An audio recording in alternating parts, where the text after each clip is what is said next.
ఒక కాంప్లెక్స్‌లో చాలా మంది చిరు వ్యాపారులు, కొంతమంది కాంప్లెక్స్‌లో అక్కడ బిజినెస్‌లు నడిపిస్తున్నారు. వాళ్ళకి ఇబ్బంది అయితా ఉంది కదా! ఇప్పుడు మీరు ఒక సిట్టింగ్ ఎమ్మెల్యేగా ఉన్నారు. మీరు వారికి ఎలాంటి సహకారం అందించబోతున్నారు? ఎందుకంటే దాదాపు 130 దాకా ఉన్నాయని చెప్పేసి చెప్తున్నారు ఆ కాంప్లెక్స్ మొత్తంలో. అంటే ముఖేష్ అంబానీ చిరు వ్యాపారి అంతేనా?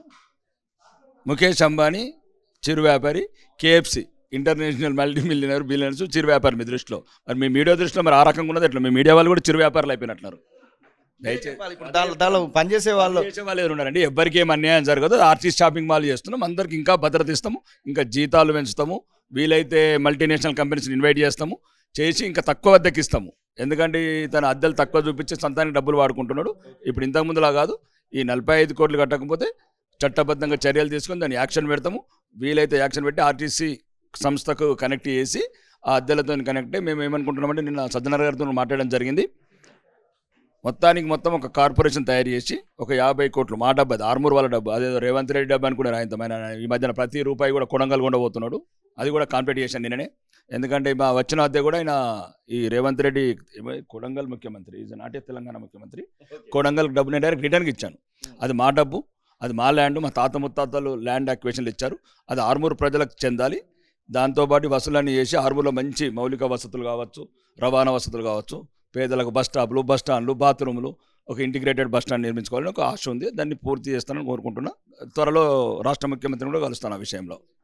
మొత్తము రాజకీయ కక్ష సాధింపులో భాగంగానే నా మీద ఇది జరుగుతూ ఉంది అనేటువంటి మాట పదే చెప్తా ఉన్నాడు. నిజంగానే అట్లాంటిది ఏమన్నా ఉందా జీవన్ రెడ్డి పైన, మీ పైడి రాకేష్ రెడ్డికి? నాకు ఎవ్వరి మీద లేదండి. ఎందుకుంటుంది? మా ప్రజల మీద ఉంటుంది. నాకు ప్రజల అభివృద్ధి ముఖ్యము, నా ఆర్మూర్ మంది ముఖ్యము. ఒకవేళ మీరు మీడియా వాళ్ళు చెప్పండి వదిలేయండి అంటే వదిలేయండి. 50 కోట్లు వాడు తీసుకోమనండి, విదేశాలకు వెళ్ళి ఎంజాయ్ చేయమనండి, రోల్స్ రాయిస్ కార్లు కొనుక్కోమనండి, ₹1 వాచ్లు కొనుక్కోమనండి, 2 లక్షల టీషర్ట్లు కొనుక్కోమని. నాదేం పోతుంది? నాకు కావాల్సిన పేదల సంక్షేమం. 84 గ్రామాలలో ఒక ఇల్లు లేదు, 34 గ్రామ పంచాయతీలు లేవు, పేదలకు పెన్షన్స్ లేవు, 10 సంవత్సరాల నుంచి రేషన్ కార్డ్స్ లేవు, సీసీ రోడ్లు లేవు, డ్రైనేజ్ లేవు, వైకుంఠ ధామాలు లేవు, ప్రకృతి వనాలు లేవు. ఇదండి పల్లెలు.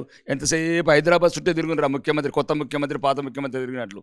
ఆడు ఇంతకుముందు ఒకడు ఉండే కేటీఆర్, ఇప్పుడు ఒకడు వచ్చిండు తొలంగలోడు.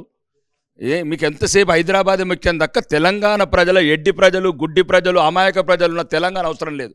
మీడియాకు కానీ, రాజకీయ నాయకులకు కానీ, అధికారులకు కానీ ఎంతసేపు ఔటర్ రింగ్ రోడ్లు, రీజనల్ రింగ్ రోడ్లు, ఇంటర్నేషనల్ ఎయిర్పోర్ట్లు, లేకపోతే గేటెడ్ కమ్యూనిటీ విల్లాలు, దీని గురించి మాట్లాడేది. రండి ఒకసారి ఆసిఫాబాద్ రండి.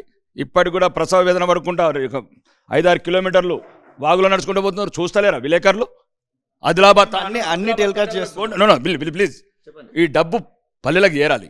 ఈ వసూలు చేసిన డబ్బులు పల్లెలకు ఏరాలి. వాళ్ళకి మౌలిక వసతులు అభివృద్ధి కావాలి. ఏదో స్మూత్ కాన్వెంట్ బేబీలాగా మీరు అడగటము, మేము చెప్పడం సరిపోతుంది. 56 ఏళ్ళ నుంచి రండి, పల్లెలకు రండి. మొత్తం బడ్జెట్ కూడా ఇక ఇప్పుడు ఒక కొత్త దొరికినాడు దక్షిణ తెలంగాణ దొంగలు ప్రతి ఒక్కడు. వాడు కోమటిరెడ్డి అంటాడు, ఒకటి తుమ్మల అంటాడు, ఒకటి కమ్మల అంటాడు.